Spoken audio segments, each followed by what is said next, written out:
मौका मुझे दे तो हम आपकी भी इंसेंट बजा देंगे।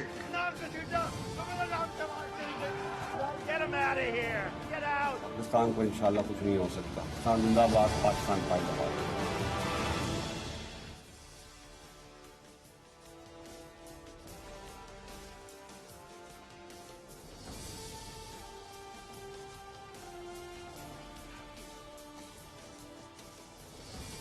जी अस्सलाम वालेकुम। प्रोग्राम में आज भी बात करेंगे सेनेट इलेक्शन के हवाले से, क्योंकि अभी आज सबसे अहम खबर ये थी कि सेनेट इलेक्शन का शेड्यूल जारी हो गया है। 3 मार्च को पाकिस्तान में सेनेट के इंतखाबात होंगे और इन इंतखाबात से पहले जिस तरह से जल्जलों का, झटकों का और जल्जलादार खबरों के आने का सिलसिला जारी है, तो इसी पर आज हम प्रोग्राम में बात करेंगे। आज वजीर आजम इमरान खान ने एक हुकूमती कमेटी बना दी है जिसमें फवाद चौधरी विफाकी वजीर, शीरी मजारी विफाकी वजीर और मुशीर दाखिला और एहतसाब बैरिस्टर मिर्जा शहजाद अकबर शामिल हैं कि वो उस वीडियो के हवाले से तहकीकात करेंगे जो सेनेट इलेक्शन में 2018 में लेन देन, नोटों की गड्डियां खरीदो फरोख्त करने के हवाले से सामने आई थी। अब बुनियादी सवाल ये पैदा होता है कि क्या हुकूमत की अपनी ही कमेटी आजादाना और शफाफ तहकीकात कर सकेगी उस मुबैना वीडियो लीक के हवाले से? हुकूमत जुडिशल इंक्वायरी क्यों नहीं करवा रही या किसी एक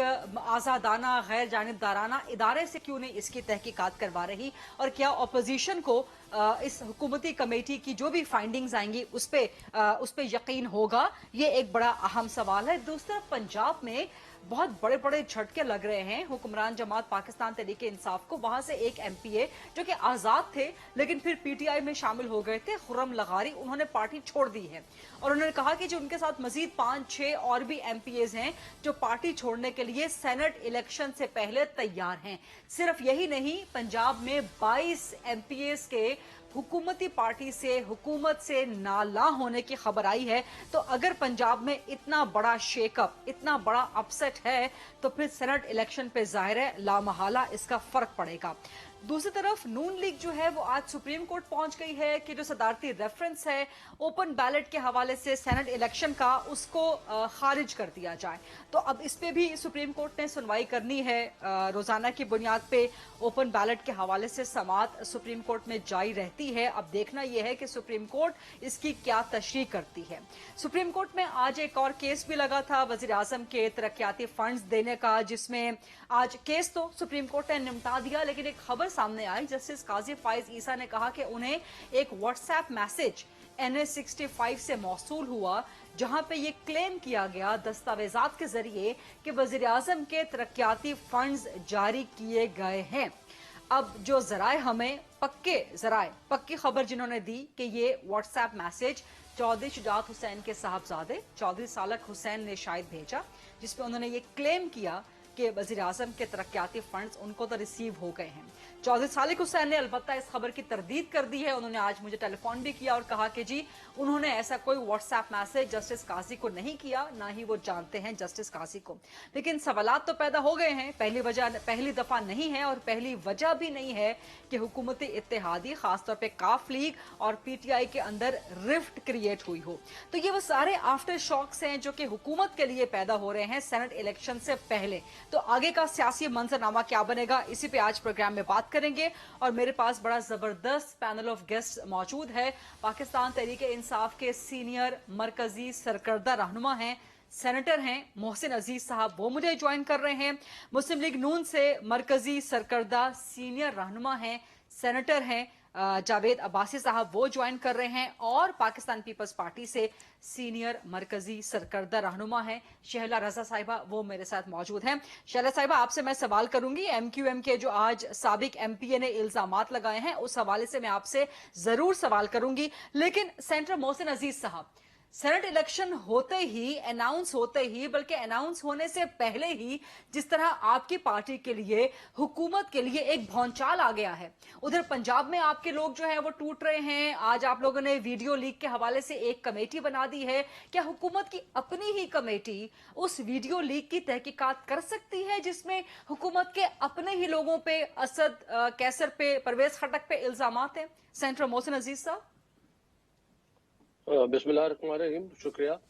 देखिए, पहले वीडियो के मुतालिक मैं बात करना चाह रहा हूँ कि आपने जो सवाल किया, देखिए ये हमारा इंटरनल मैटर है, हाँ, क्योंकि ये पहले भी जब हुआ है, जब हमें पहले भी इत्तलात मिली है, तो unlike all the other parties in the country, हमने जो है 20 एमपीए जो इलेक्टेबल्स थे जी, उनको पार्टी से निकाल दिया ठीक, और उनको जो है इलेक्शन में लिए क्लियर टिकट भी नहीं दिए। ठीक है, उसके बाद अगर आज एक दो आदमी रह गए थे तो उसके लिए ये हमारा इंटरनल मैटर है और हम इस चीजों को बड़े संजीदगी से लेते हैं और संजीदगी से इसके ऊपर अमल करते हैं। इसलिए हमारा जो है, ये हमारे जो पार्टी के अंदर के लोग हैं वो इसको इन्वेस्टिगेट करेंगे और इसकी जो है तय तक पहुंचेंगे कि ये जो है इसका फोरेंसिक ऑडिट करके इसका रिजल्ट निकालेंगे। हाँ, देखिए, बात तो दरअसल ये है कि ये आज हम जो है पाकिस्तान की आज़ादी के 73 साल के बाद और कॉन्स्टिट्यूशन के तकरीबन 48 साल के बाद आज बैठ के ये बात कर रहे हैं कि सेनेट के इलेक्शन किस तरीके से होते हैं और किस तरीके से यहाँ नोट चलते हैं और किस तरीके से यहाँ वोट बिकते हैं। ये एक बहुत अफसोसनाक बात है, बहुत शर्मनाक बात है।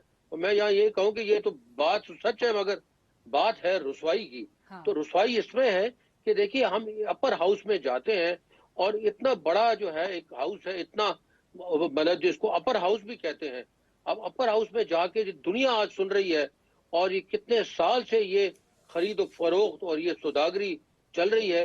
लेकिन आज एक आदमी आया है, जिस तरह से भी है ऑर्डिनेंस लेके आए हैं या रेफरेंस दिया है, उसके बाद बिल लेकर आए हैं, लेकिन कम से कम इसकी तरफ उन्होंने डायरेक्शन दी है कि ये इसको सही होना चाहिए।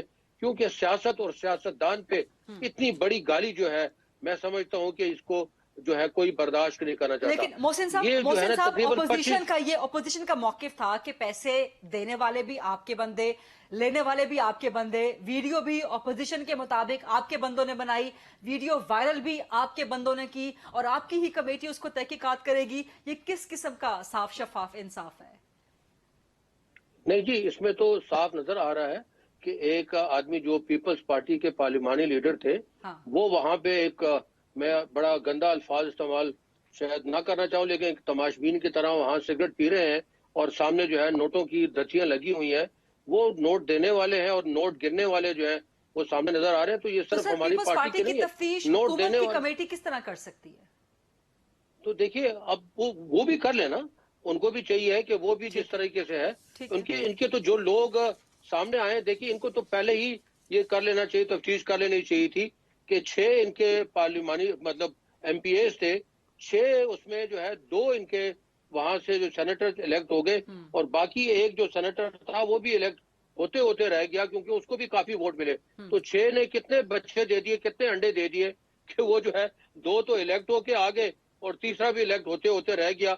मैं वहां पे खुद भी मौजूद था, हालांकि वो हमारा इलेक्शन नहीं था, लेकिन एज ए पार्टी वर्कर मैं वहां था। इनके एक बड़े सीनियर जो वहां पे थे, वो जो एमएनए साहब थे, वो वहां बैठे हुए थे बमाए अपनी बेगम के और कह रहे थे कि आप देखें कि हम 3 सीटें यहाँ से लेके जाएंगे। मैंने कहा आपके पास क्या जादू है? तो उन्होंने कहा तुम देखो। तो लेकिन बाद में फिर उनकी जो है 2 सीटें आई और तीसरी ना आ सकी। तो बात यह है कि ये बाजार, ये सौदागरी बड़ी मुद्दत से चल रही है। ये बड़ा शर्मनाक घनौना कारोबार बड़ी मुद्दत से चल रहा है। हमें चाहिए कि इसको आप ठीक रास्ते पे लेके जाएं। ये जो बेतुकीरी हो गई है हमारे इस सेनेट की, पूरे दुनिया में बेतुकीरी हो गई है, इसको अब हम ठीक तरफ लेकर जाएं। और बात ये कि मुनाफिकत जो है इसको खत्म करें। कहते तो देखिए, मैं एक बात अपनी यहाँ कहता चलूं कि इसमें कमेटी ऑफ दी होल भी एक बनी थी। हाँ, और कमेटी ऑफ दी होल ने 2015 में और 2016 में जब ये जो रजा रब्बानी साहब चेयरमैन थे, तो 3 दिन उसके ऊपर 6-6, 7-7 घंटे डिलिब्रेशन हुई। उसमें मैं भी वन ऑफ द स्पीकर था और मुझे याद है कि अब्बासी साहब ने भी वहां पे जो है जरूर वहां पे अपनी आरा दी थी और तमाम की ये आरा मौजूद थी कि हाँ, ये घिनौना कारोबार हो रहा है, इससे सेनेट की बेतुकीरी हो रही है और इसके लिए ओपन बैलेट होना चाहिए। लेकिन ये मुनाफिक लोग हैं, कहते कुछ है करते कुछ है। आपको मुनाफिक कह रहे हैं सेनेटर जावेद अब्बासी साहब कि आप लोग मुनाफिक लोग हैं, आप कहते कुछ हैं करते कुछ हैं। आप खुद भी मोअज़्ज़िज़ सेनेटर हैं, मोअज़्ज़िज़ ऐवान का हिस्सा है। जो बुनियादी तौर पे जो उसूली अखलाकी मौकिफ है वो तो पाकिस्तान तहरीक इंसाफ का मजबूत है ना। बाकी आप जितनी भी कानूनी लूप होल्स में चले जाएं, आज आप लोग सुप्रीम कोर्ट में भी चले गए हैं सदारती रेफरेंस के खिलाफ, लेकिन इसका बनेगा क्या अब? बिस्मिल्लाहिर्रहमानिर्रहीम। बहुत शुक्रिया मोहसिन अजीज साहब की मेहरबानी है कि उन्होंने बहुत थोड़ा सा मुझे इतना मुनाफकत पे ही उन्होंने गुजारा किया है, वरना तो ये भी की जा सकती थी कि इससे बड़ी भी गालियां देते और ये भी कहते कि तुम चोर और डाकू हो, और ये भी कह सकते थे तो कि तुम किसी मुल्क के एजेंट हो, ये भी कह सकते थे कि तुम्हें मैं नैब के जरिए अंदर कराऊंगा, ये भी कह सकते थे कि तुम्हारे साथ भी वही सलूक करूंगा जो राना सनाउल्लाह के खिलाफ किया है, तुम्हारे ऊपर तो कुछ भी कह सकते थे। इनकी मेहरबानी है कि इन्होंने इतनी मेहरबानी की कि इन्होंने सिर्फ थोड़ा सा जुमले पे ही इत्तेफाक किया, तो इसके लिए भी मैं इनका शुक्रगुजार हूं। मसला ये है कि आप जानती हैं कि इसमें दूसरी कोई राय नहीं है कि ये शर्मनाक खेल जो पैसों का है, जो हॉर्स ट्रेडिंग का है, सेनेट ऑफ पाकिस्तान के जब भी इलेक्शन होते रहे ये सवालात जरूर उठते थे, स्पेशली दो प्रोविंस के, खैबर पख्तूनख्वा और बलूचिस्तान का। और इसमें भी कोई दूसरी राय नहीं है कि इस सिस्टम को तब्दील करने की जरूरत है, क्योंकि इस मौजूदा सिस्टम की वजह से अपर हाउस और सेनेट ऑफ पाकिस्तान पहले ही बहुत ज्यादा इस पे क्वेश्चन थे, लेकिन अब जिस तरह इमरान खान साहब ने बार बार कहा, जिस तरह ये मामला खूल के सामने पेश कर दिया, जिस तरह कल इन्होंने वीडियो जारी की, इसके बाद तो इंतहाई शर्मनाक हो गया है हम सब के लिए कि ये लोग इस पार्लियामान के जो इतना बड़ा हाउस है उनके मेंबरों के बारे में जब इलेक्शन हो रहा हो और इस तरह मंडी लगी हो और खरीदो फरोख्त हो रही हो और नोट पड़े हो, अल्लाह ताला माफी दे। लेकिन इस सबके बावजूद आप अपोज कर रहे हैं ओपन बैलेट को और आज आप लोग सुप्रीम कोर्ट में भी चले गए। जरा मेहरबानी करें, आपने सवाल किया तो थोड़ी सी अगर मेहरबानी करें, मोहसिन अजीज साहब हुकूमती सेनेटर, ऐसे आधा टाइम दे दे फिर भी मैं राजी हूँ। नहीं, आपको पूरा टाइम मिलेगा। आप दोनों, आप तीनों मेरे लिए काबिल एहतराम है। मैं अपोजिशन सेनेटर हूं तो मुझे इतना आधे से भी मेरा गुजारा आपको मुकम्मल, तीनों को मुकम्मल टाइम मिलेगा। जी जावेद अब्बासी साहब। तो वो ये बात तो जरूर है, खराबी कहाँ हो गई है, हुकूमत की नीयत ठीक नहीं थी, हुकूमत बिल्कुल चाहती नहीं थी कि इस मामले को ठीक करें। ठीक है। आप बहुत सीनियर जर्नलिस्ट हैं और आप जानती है इस मामले को कि पहले सुप्रीम कोर्ट ऑफ पाकिस्तान में हुकूमत चली गई है, रेफरेंस फाइल कर दिया गया है। आज वो रेफरेंस, आज भी उसकी हेयरिंग हो रही है। जब तक अब सुप्रीम कोर्ट ऑफ पाकिस्तान उस रेफरेंस का फैसला नहीं करता उस वक्त तक ना तो कोई रजिस्ट्रेशन की जा सकती है ना होनी चाहिए, क्योंकि मामला already supreme court of Pakistan के साथ पेंडिंग है। मेरा बुनियादी इख्तिलाफ इनसे ये था कि ये मामला पार्लियामान का मामला था, ये मामला सुप्रीम कोर्ट ऑफ पाकिस्तान में जाना नहीं चाहिए था। आइन की आर्टिकल 226 क्लियर है कि प्राइम मिनिस्टर और चीफ मिनिस्टर के अलावा, इलेक्शन के अलावा तमाम इलेक्शन सीक्रेट बैलेट पेपर के जरिए होंगे। अगर ये सिंसियर होते, ये सेनेट का मामला था, ये तरमीम जो कॉन्स्टिट्यूशन अमेंडमेंट सुप्रीम कोर्ट के जाने के बजाय ये इन दोनों ऐवानों में इंट्रोड्यूस कराते, दोनों ऐवानों की पार्लिमानी कमेटी बनती, दोनों ऐवान इस पर डिस्कस करते और डिस्कस करने के बाद हम सारे तैयार थे कि कोई मैकेनिज्म ऐसा अडॉप्ट करते जिसमें हमारी इलेक्शन भी हो जाते, हॉर्स ट्रेडिंग भी खत्म हो जाती और ये बदनामी भी शेर से टल जाती। अब जब प्राइम मिनिस्टर ऑफ पाकिस्तान कहते हैं कि मुझे पता है कि मुझे किसी आदमी ने इतने पैसे ऑफर किए थे, प्राइम मिनिस्टर साहब उसको नाम लेना चाहिए था, ये कमेटी कोई नहीं मानेगा। आप मेहरबानी करके जिन लोगों ने पैसे लिए उनको भी और जिन्होंने पैसे दिए, ये दोनों इस कौम के मुजरम हैं। ये एक इंडिपेंडेंट इंक्वायरी कमेटी बननी चाहिए, जुडिशियल कमीशन बनना चाहिए, ये जितनी भी हैं वीडियोस इनकी फॉरेंसिक ऑडिट होना चाहिए। उन लोगों को सिर्फ ना सिर्फ सजा देनी चाहिए बल्कि उन लोगों के reference election commission of Pakistan में जाना चाहिए जिन्होंने पैसे दिए और जिन्होंने पैसे लिए, ताकि उम्र भर वो किसी पार्लियामेंट का हिस्सा ना बन सके। आज वजीर आजम साहब तकरीर करके कह रहे हैं कि रेट लग रहा है बलूचिस्तान के अंदर 40 से 80 करोड़ रुपया। जिस मुल्क का वजीर आजम साहब ये बात कर रहे हो, ये कल जब इलेक्शन हो जाएंगे इस सेनेट ऑफ पाकिस्तान की क्या पोजीशन रह जाएगी, इस सेनेट ऑफ पाकिस्तान के बारे में लोग क्या कहेंगे। इससे मेहरबानी करके वजीर आजम साहब से दरख्वास्त करें, मोहसिन साहब, इस मुल्क का वैसे बड़ा तमाशा लगा हुआ है, इस ऐवान का इससे बड़ा तमाशा ना लगाएं। कोई अमली काम कर सकते हैं तो जरूर करें, लेकिन मेरी राय में कॉन्स्टिट्यूशनल अमेंडमेंट जब तक नहीं होगी उस वक्त तक ओपन सीक्रेट बैलेट पेपर के जरिए इलेक्शन होंगे, ये ओपन बैलेट के जरिए नहीं हो सकते। ठीक है सर, ये तो आपकी राय है और आपकी पार्टी की भी ये राय है, लेकिन देखते हैं कि सुप्रीम कोर्ट इस हवाले से क्या, देखते हैं सुप्रीम कोर्ट इस हवाले से क्या तशरीह करती है, देखते हैं सर क्या करती है। शहनाज रज़ा साहिबा, आपकी तरफ मैं आऊंगी। आज MQM के साबिक MPA ने आपका नाम लेके भी इल्जाम लगा दिया कि 2018 वाले जो इंतखाबात थे सेनेट के, उसमें आप भी राब्ता कर रही थी और आप आजाद लोगों के साथ राब्ता कर रही थी और आप वहां पे जो एश्योरेंस करवा रही थी वो कह रही थी कि जी हम फाइनेंस भी करेंगे और जनरल इलेक्शन का टिकट भी देंगे। शैला साहिबा, पहली बात तो ये है कि उनके पास कोई सबूत नहीं है, उनकी खुद अपनी पार्टी में कोई अहमियत नहीं है।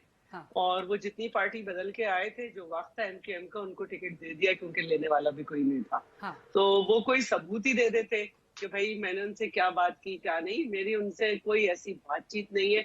और अलबत्ता एमक्यूएम की खवातीन से मेरी बहुत दोस्ती है और कुछ लोगों से भी अच्छी दोस्ती है, क्योंकि एज डेप्यूटी स्पीकर मुझे तमाम हाउस को साथ लेके चलना होता है और कोशिश रहती है, क्योंकि एमक्यूएम की तरफ से काफी मसाइल रहते थे, लेकिन मैंने कभी किसी को इस तरह की ऑफर नहीं की और वो सिर्फ अपनी अहमियत बढ़ा रहे हैं और कोई ऐसी बात नहीं है। और ये उनका शोशा है और यकीनन इसका जवाब भी इन्हें मैं दूंगी।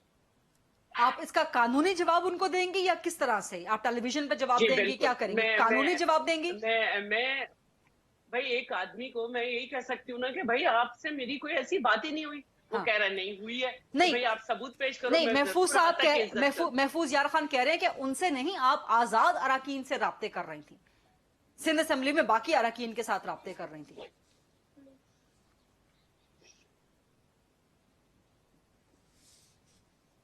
शहला साहिबा, शैला साहिबा का Skype ID I think hello ji. Shaila Sahiba, आप मुझे सुन रही हैं? जी, उन्होंने अभी नदीम मलिक के प्रोग्राम में मुझसे कहा कि नहीं, आपने असेंबली में मेरे साथ बैठ के मुझसे कहा। अच्छा, मैंने कहा मेरा तो आपसे ऐसा कोई ताल्लुक नहीं है। अच्छा। तो वो मुझे नहीं मालूम, मुझे किसी ने दोपहर में बताया था कैबिनेट की मीटिंग के बाद कि आपका नाम लेके किसी ने ये बात की है। तो मैंने कहा अच्छा। तो अभी मैं नदीम मलिक साहब के प्रोग्राम में थी, तो उन्होंने कहा नहीं, आपने खुद मेरे साथ बैठ के मुझे कहा। मैंने कहा भाई मेरा आपसे ऐसा कोई ताल्लुक नहीं है। कहने लगे हो सकता है मजाक में कह दियो। मैंने कहा मेरा आपसे मजाक का भी रिश्ता नहीं। अच्छा ठीक है, ठीक है। महफूज यार खान हमारे साथ भी होंगे, हमें ब्रेक पर तो नहीं जाना जी? ठीक है, एक छोटी सी ब्रेक लेते हैं शैला साहिबा। महफूज यार खान साहब ब्रेक के बाद हमारे साथ मौजूद होंगे, थोड़ी सी गुफ्तगू यहाँ पर भी उनसे करवा लेते हैं। Let's take a short quick break. वापस आएंगे शैला रजा साहिबा, सेंटर मोहसिन अजीज साहब, सेंटर जावेद अब्बासी साहब और महफूज यार खान साहब हमारे साथ मौजूद हैं।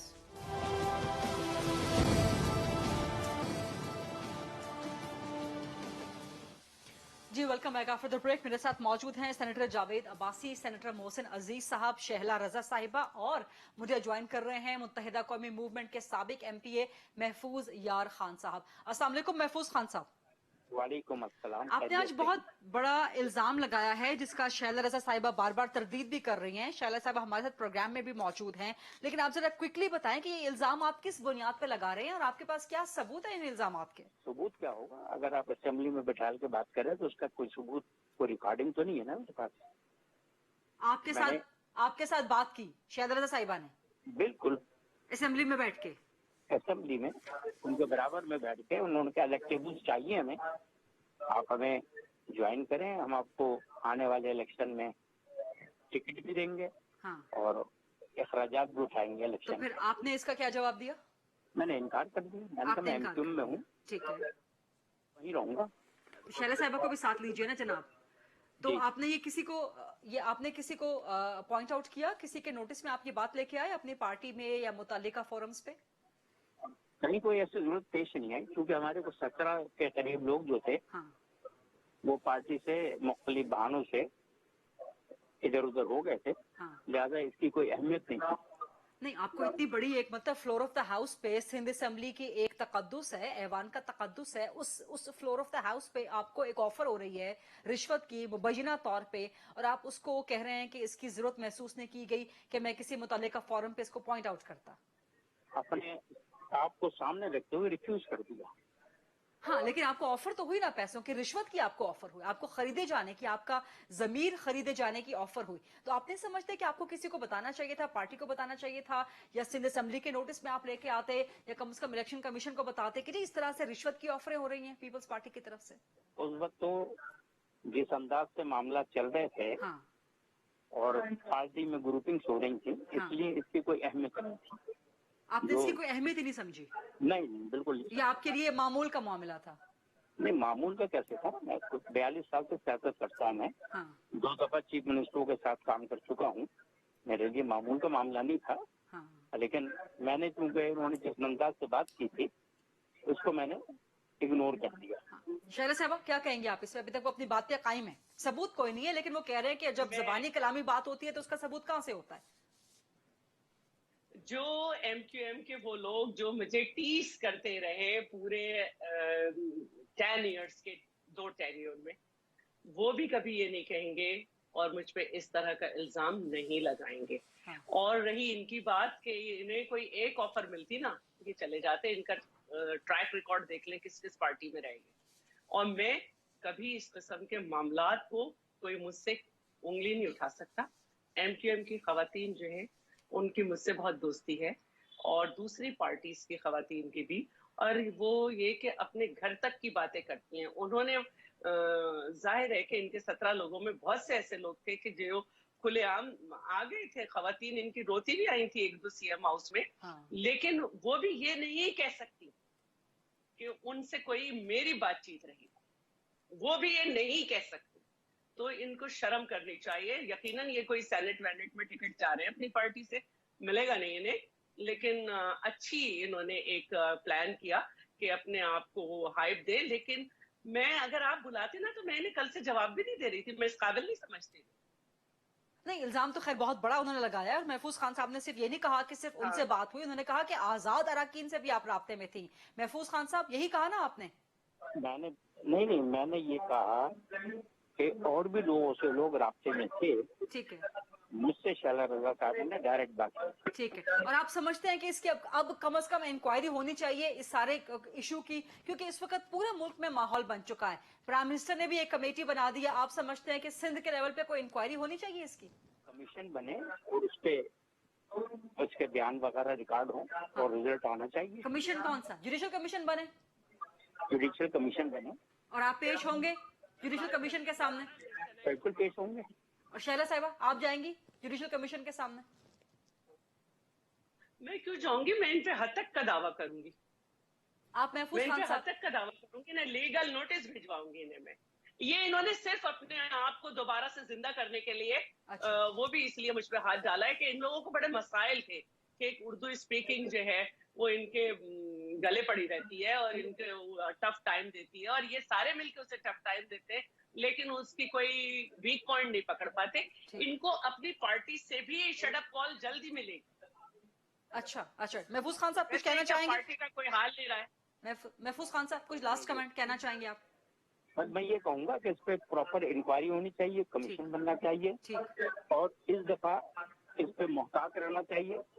इसलिए जिस तरह सुबह खैबर पख्तूनख्वा में 6 वोटों पे 2 सीटर जीत गए, पीपुल्स पार्टी गए, उसकी इंक्वायरी होनी चाहिए। बलूचिस्तान में जो कुछ हुआ है उसकी इंक्वायरी होनी चाहिए। इनमें जो लोग जिन्होंने MQM के खिलाफ वोट कास्ट किए उसकी इंक्वायरी होनी चाहिए। ठीक है। शैला साहब आप बहुत बहुत शुक्रिया। महफूज यार खान साहब, शैला साहब आप कुछ कहना चाह रही हैं? हाँ, और पंजाब से जो PTI को सीट मिली उसकी भी इंक्वायरी होनी चाहिए। कौन से वाली? पंजाब से कौन से वाली? चौधरी सरवर वाली बात कर रही हैं आप? चौधरी सरवर, बिल्कुल। और ये भी सोचना चाहिए महफूज यार को ये कहते हुए कि एक वक्त था कि मुझे भाभी भाभी कहते थे और मेरा इनसे कोई मजाक तक का रिश्ता नहीं है। मैंने टू द पॉइंट ही इनसे हमेशा बात की है। मेरे घर साल का कह सकते हैं कि दूसरा बड़ा हलीम की दावत होती जिसमें हर पार्टी के लोग आते और कोई मेरे किरदार पे कभी उंगली भी नहीं उठा सकता। और इनका अपना किरदार जो है वो लट्टू का है कि जिस पार्टी से इन्हें लिफ्ट मिलती है वहां चले जाते। मैंने इन्हें कोई ऑफर नहीं दी और ना ही मैं समझती हूँ कि इनको इतनी गलत बात करनी चाहिए थी। 100 जुडिशियल कमीशन बनाए, सबूत क्या देंगे? काम ही आप लोग का यही है। PTI से मिलने के बाद अब काम ही यही रह गया है। जिस कमरे में कोई पीपल्स पार्टी का बैठा हो, लेन देन आपके लोग कर रहे हो, आपके पीपल्स पार्टी का बंदा बैठा है। कमाल है। अगर यही ऐसी बात थी, इतने ही उसूली हैं PTI के इमरान खान, तो अपने बंदे खरीदने पे उन्होंने टेन्योर खत्म होने से 2 महीने पहले उन्हें निकाल दिया। उनको वीडियो का पता भी था, तो सबको क्यों नहीं निकाला? तो अगर ऐसे ही थे तो सादिक संजरानी वाले इलेक्शन में वो खरीदार क्यों बन गए? उनको ये कहना चाहिए था जो बिक के आए उन्हें मैं नहीं लूंगा। उसूल तो ये कहता है। और आज एक और बंदे को जिसको हॉर्स ट्रेडिंग के इल्जाम पे निकाला था, आरिफ यूसुफ, उसे खैबर पख्तूनख्वा में इंसाफ वेलफेयर विंग का जो है ओहदेदार बना दिया गया है। सेनेटर मोहसिन अजीज साहब, ये भी कोई नई बात नहीं है, ये भी कोई नई बात नहीं है। जो उनके शुगर और गंदुम माफिया थे, आप देखें उनको दूसरी वजारत दे दी गई। जो आमिर कियानी थे उनको वजारत से हटा के पार्टी में अहम ओहदा दे दिया गया। आज भी खबर लगी हुई है कि जहांगीर तरीन ने इतने पता नहीं कितने के टैक्स पे जो है डाका डाला और वो बाहर बैठे हुए। तो ये कोई नई बात नहीं है, इनकी आदत है, काम को खुद करते हैं और दूसरों पे इल्जाम लगाते हैं। ऐसे ही तो मुल्क जो है 117 से इनकी हुकूमत में 117 नंबर से 124 नंबर पे आ गया करप्शन में।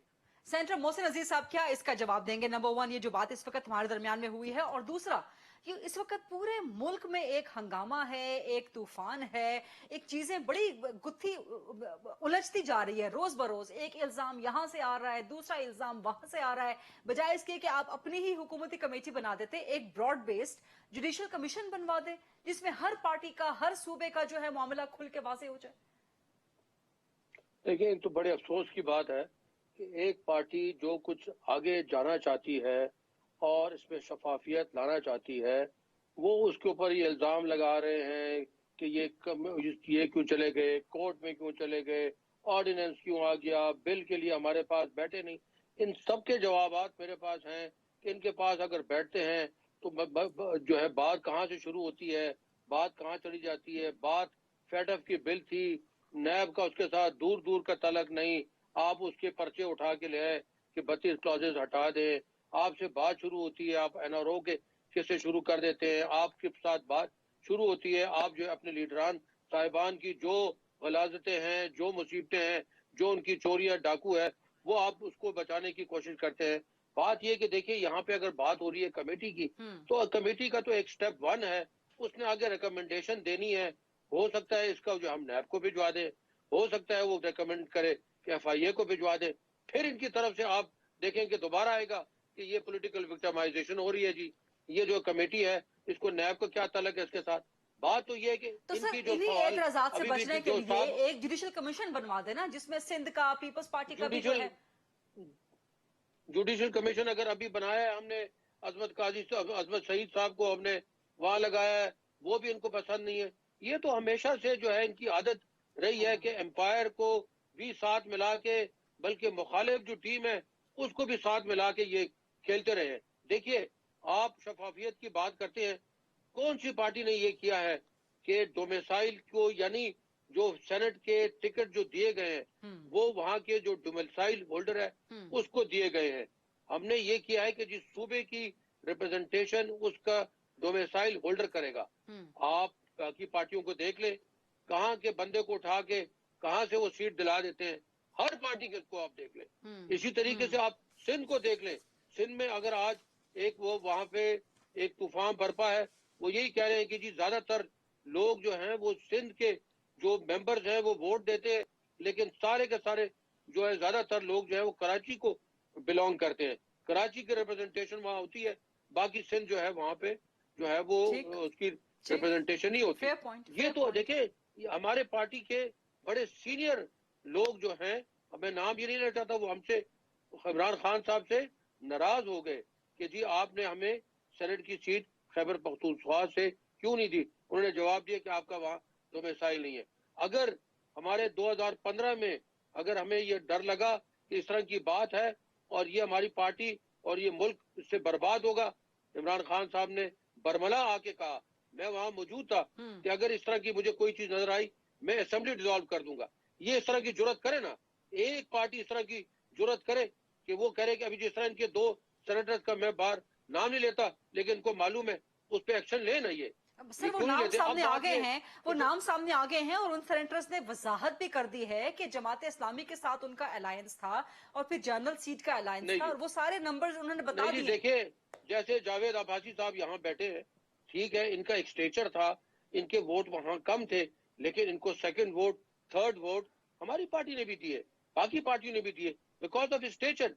उसकी वजह से ये वहां से बन के आए तो बन के आ गए, ठीक है, लेकिन वो जो है गठजोड़ वो पार्टीज में आपस में हो जाती है, उसमें कोई इतनी बड़ी बात नहीं है। लेकिन 6 वोट उसमें से 3 जो है वो आपको मैंने अर्ज किया 2 तो बन के आगे, तीसरा बनते बनते रह गया। वो इस दफा भी उसको टिकट दिया जा रहा है। ठीक है, तो ये देखिए, इसमें हमें जरूरत है इस चीज की कि इस मामले को आज जाके कहीं इसको एक तरफ कर दें, क्योंकि ये बहुत बड़ी बदनामी है। सेंटर मोहसिन अजीज, सेंटर जावेद अब्बासी और शैला रजा साहिबा के दरमियान डिबेट जारी। एक छोटी सी ब्रेक का वक्त हुआ है। Let's take a short quick break please.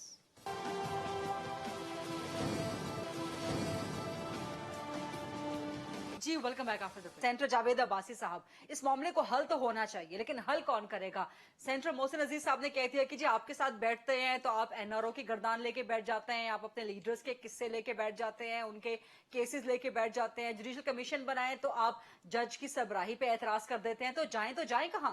Shaila रजा साहिबा का जिस तरह उन्होंने हाउस चलाया, जिस तरह मैं समझता हूँ कि इस पॉलिटिक्स में बहुत कम लोगों ने, खवातीन ने आगे बढ़कर जमहूरियत के लिए और अपनी पार्टी के साथ खड़ा हुआ है। ये बड़ा कम मैंने देखी है खवातीन जिन्होंने इतनी हिम्मत से काम किया, उनमें शैला रजा साहिबा की नाम शामिल है।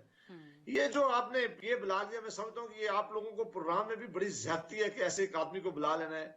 मामला 2.5 साल 3 साल पहले का है। आज आकर कोई अगर आदमी इल्जाम लगाता है तो सबसे बड़ा उसका झूठा होना यही काफी है कि वो आज इल्जाम लगाता है। मेरे में अगर जरूरत हो, अगर मेरे साथ कोई ज्यादती हो तो कोई 2.5 साल इंतजार करता है कि ऐसा माहौल बनेगा तो वो आके कहेगा कि शैला रजा साहिबा मुझे कन्विंस कर रही थी और मुझे कह रही थी कि वोट दे। ये तो चाहिए था कि वो उसी वक्त उठता, स्पीकर को खत लिखता, इनकी पार्टी के हेड को खत लिखता, चीफ इलेक्शन कमीशन को खत लिखता, या अपनी पार्टी को खत लिख के करता कि जी मेरे साथ ये ज्यादती हुई है। तो आज हम उसकी इज्जत करते और आप मानते हैं कि उसने कोई बड़ा कारनामा ये सवालात मैंने महफूज खान साहब से किए ना, उन्होंने कहा कि जो उन्होंने जरूरत महसूस नहीं की उस वक्त। ये नहीं, वो ऐसा अगर किसी को भी आज जितने एमपी हैं, ये जितने उस वक्त के एमपी जो निकाले गए वो आज ये आके बात करते हैं, वो सारे झूठ कहते हैं। अगर उनमें सच्चाई की जरूरत होती वो उस वक्त इल्जाम लगाते। आज जिनको पार्टियों से निकाला गया है, मुझे कोई इंटरेस्ट नहीं पीटीआई ने, लेकिन इन्होंने अगर निकाला और वो आकर इल्जाम लगाते, मेरी नजर में उनकी आज बात की कोई वैल्यू नहीं। तो यानी कि आप कह रहे हैं कि जो उबैदुल्ला मायार इल्जाम लगा रहे हैं कि पैसे परवेज खटक ने असद कैसर, अच्छा, तो यानी कि आप यहाँ पर पीटीआई के मौकिफ को सपोर्ट कर रहे हैं? नहीं, पीटीआई का मौकिफ नहीं, ये असूल का मौकिफ है। ये मौकिफ नहीं हो सकता कि मैं एक बात करूं। मैं ये कह रहा हूं कि अगर 2.5 साल पहले, ये 2.5 साल लोग सारे खामोश रहे, अब जब इनका नाम टीवी पे आ गया, जब इनकी फिल्म आ गई, जब इनको नोट गिनते हुए लोगों ने देख लिया, अब ये इल्जाम दूसरों पे लगा रहे। ये तो होना चाहिए था ना कि 2.5 साल पहले आपके प्रोग्राम में आते, किसी और प्रोग्राम में जाते, कोई प्रेस कॉन्फ्रेंस करते, कोई अपने लीडरों के पास जाते कि जी हमने इनकी वजह से किया है। जब आदमी कोई चोरी का माल किसी से पकड़ा जाए, चोर पकड़ा जाए और दूसरों पे भी इल्जाम लगाना शुरू कर दे, और हम सियासी तौर पर इतने डिवाइड हो गए हैं कि हम सच भी ना कहें। मैं समझता हूं कि शैला रजा साहब ने जिस कैरियर से, जिस तरह अनब्लेमिश कैरियर गुजारा है, जो कुछ बाकी लोगों का भी, उनके ऊपर इस तरह कोई एमपी आके इल्जाम लगाए तो उसको प्रोग्राम में बुलाना मेरी नजर में बिल्कुल ठीक नहीं है। अभी आपने कहा कि वे फॉरवर्ड क्या है, वे फॉरवर्ड एक ही था। हुकूमत में अगर सिंसेरिटी होती, अगर हुकूमत वाकई चाहती कि ये ब्लैकमेलिंग खत्म हो, वो वाकई चाहती कि पैसे का अमल दबदल खत्म हो, वो अगर वाकई उनकी ख्वाहिश है कि ये हॉस्टेजिंग ना होती, आइन की अमेंडमेंट के बगैर ये मामला हल नहीं हो सकता था। ये सुप्रीम कोर्ट में जाके इन्होंने मामले को उलझा दिया है। ये जानते थे कि सुप्रीम कोर्ट में फैसला नहीं आ सकेगा, इलेक्शन शेड्यूल अनाउंस हो जाएगा। आज वजीर आजम साहब ने कह दिया कि ये सारे रोएंगे। आज से उन्होंने अपना केस बनाना शुरू कर दिया। इसका मतलब है कि कोई प्लान बड़ा उनका है। उन्होंने कहा कि ये सब फायदा वो कल लोगों को कहेंगे मैं करना चाहता था, हालांकि करना नहीं चाहते थे, और लोगों को कहेंगे कि मैंने ये काम करने की कोशिश की थी, ये जमातें रुकावट बड़ी, अब इनके ये नहीं चले गए तो क्या करें।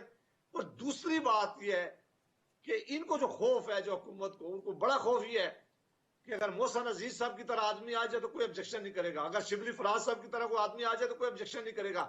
लेकिन ये कुछ स्पेशल एडवाइजर हैं जो बाहर से आए हुए हैं, जिनके बारे में इमरान खान साहब हमेशा कहा करते थे कि अगर मैं हुकूमत में आ गया तो इनको कभी वजीर नहीं बनूंगा, ये ड्यूल नेशनल है, और ना ही मैं इनको कैबिनेट का हिस्सा बनाएगा। हफीज शेख साहब का नाम फाइनल हो गया है, हफीज शेख साहब का नाम शॉर्टलिस्ट हो गया। वो हुकूमत चला रहे, उनको पीटीआई के लोग वोट नहीं देंगे। अगर ये सीक्रेट बैलेट पेपर हुआ, आज मेरी बात याद रखें, पीटीआई के लोगों ने कहा है ये हमारे लोग नहीं है, ये पीटीआई का फेस नहीं है, ये पीटीआई में हमने उस वक्त देखे जब इमरान खान इक़्तिदार में आ गए।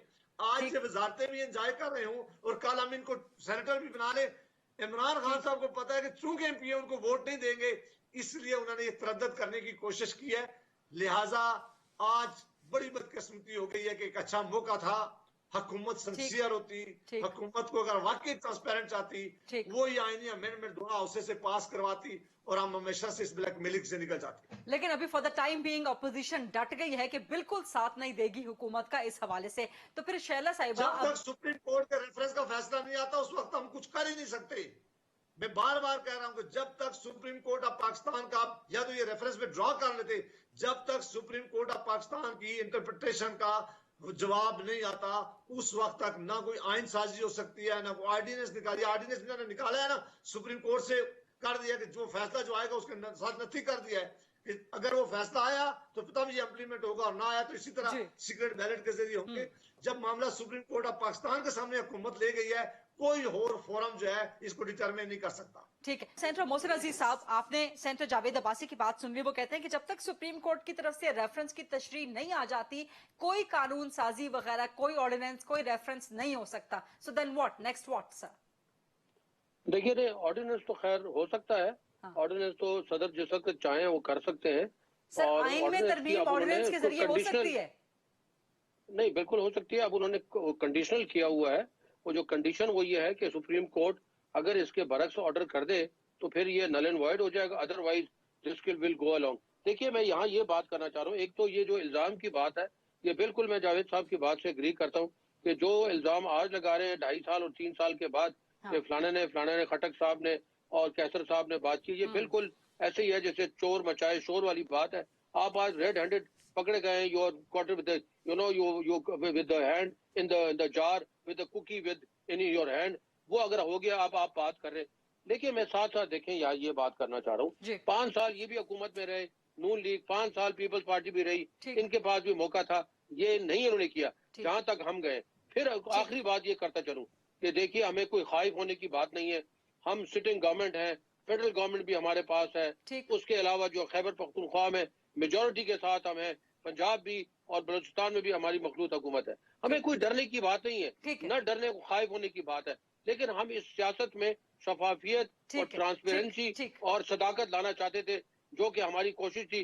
और अल्लाह करे कि ये सुप्रीम कोर्ट ऐसा अच्छा ऑर्डर दे दे तो अच्छा हो जाएगा, वरना इंशाल्लाह उसके बाद भी होगा। लेकिन हम ये कर चुके हैं। Got your point. टाइम बिल्कुल खत्म हो रहा है, लेकिन शैला साहिबा आपका स्काइप आईडी बार बार डिस्टर्ब हो रहा था, आप अपना जवाब दीजिएगा। शैला साहिबा, मैं समझती हूँ कि सुप्रीम कोर्ट एडवाइस दे सकती है, और अगर उसकी एडवाइस को इस वक्त फैसले के तौर पर लिया गया एहतराम में, तो ये एक कमजोर तरीन फैसला होगा।